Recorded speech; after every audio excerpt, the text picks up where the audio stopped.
think you are not creative and you have no good ideas. Does this sound familiar? If so, you might have a nasty inner critic running rampant.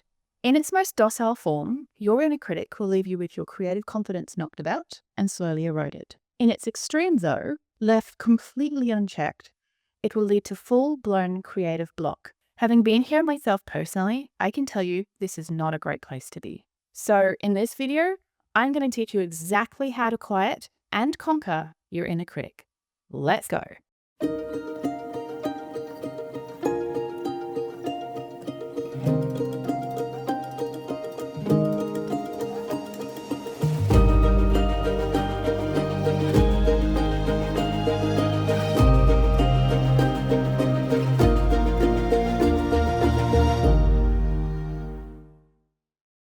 Hi, my name's Tara. I'm an artist and creative coach, and I am no stranger to having an inner critic. For years, I battled with my own inner critic, and at different points in my life, it's taken hold of me for longer than I care to admit. It's been a long and winding journey, and in all honesty, it's one that I think I'm still on. But after 10 years as a working artist, I think I may have just figured out exactly how to keep my inner critic at bay. So in order to fully flesh out how we do that, we're going to answer 3 questions today. Number 1, exactly who or what is the inner critic? Number 2, how does the inner critic affect your daily creative life? And finally, number 3, how do you tell your inner critic to be quiet? So, who is the inner critic? Put simply, the inner critic is our negative inner monologue, working hard to prevent the creative part of ourselves, also known as the inner artist, from creating. If the inner artist is the part of ourselves that is joyful, playful, creative energy, the inner critic is toxic, critical energy channeled internally and aimed at ourselves and our inner artist. The inner critic is sneaky and malicious and will work overtime to prevent our inner artist from getting out. This is what leads most to being creatively blocked. If you sit with it long enough and listen really hard, you'll see that your inner critic is the manifestation of all of the hurt and criticism you have faced in the past. It's hurt you faced when you've attempted to be creative and were met with overt or subtle criticism. This voice could be the internalized voice of a specific person in your life, or perhaps it's an amalgamation of a few. Common examples of what the inner critic sounds like may include: nothing you do is good enough, you don't have any good ideas, you are not creative, you have nothing original to say, what do you know? Other examples may be things like, you will go broke pursuing this art thing. You will abandon your family, your spouse, your children, all of your responsibilities. You are not a good mother, not a good wife, not a good partner if you pursue your creativity. Your work, school, or studies will suffer. It goes without saying that the inner critic is often extreme and incredibly melodramatic. So, with all that in mind, let's consider, how does the inner critic affect your daily creative life? Should we find ourselves creatively blocked as a result of a rampant inner critic? It often looks like this. You feel uninspired and afraid to create. You are terrified of the blank page and frustrated that you can't just act on your ideas.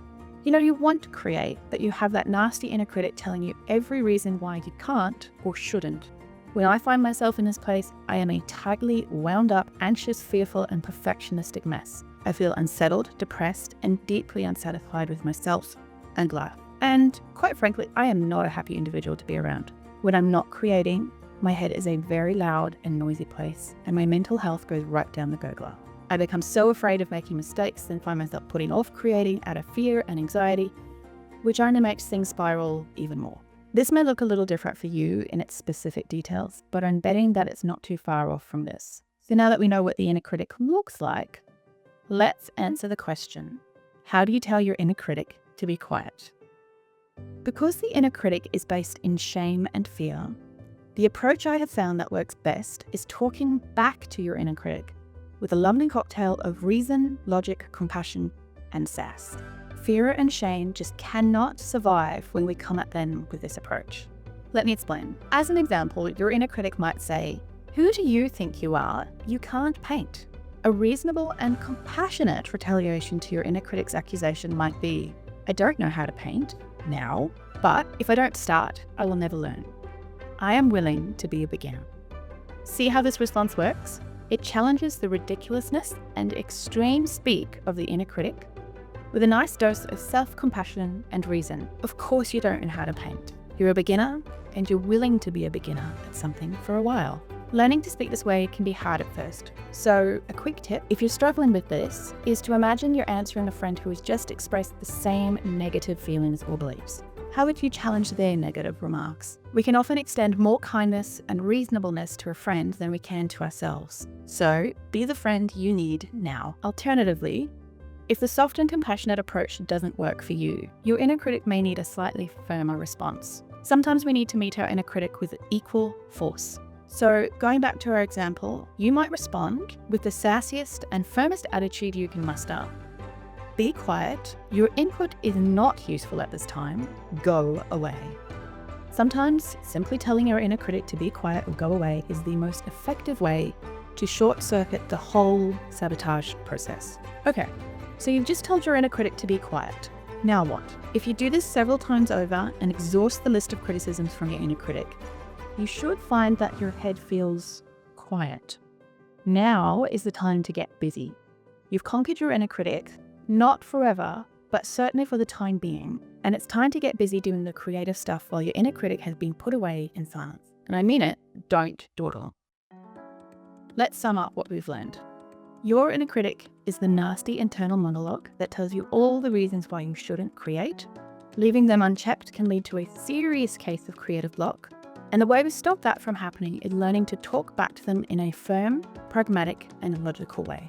If you like what you learned today and you're keen to dig deeper, I've got just the thing for you. I've developed a free PDF workbook that will help you in detail and in writing quiet and conquer your inner critic in 10 minutes or less. Unlock access to this and other free resources by joining the Creativity Cafe, your ultimate one-stop creative hub. Gain exclusive access to video tutorials, downloadable PDFs, workbooks, exercise sheets, insider sketchbook tips, and exclusive discount codes for all my current and upcoming online workshops. Sign up as free forever, granting you instant access to all resources now and any I upload in the future.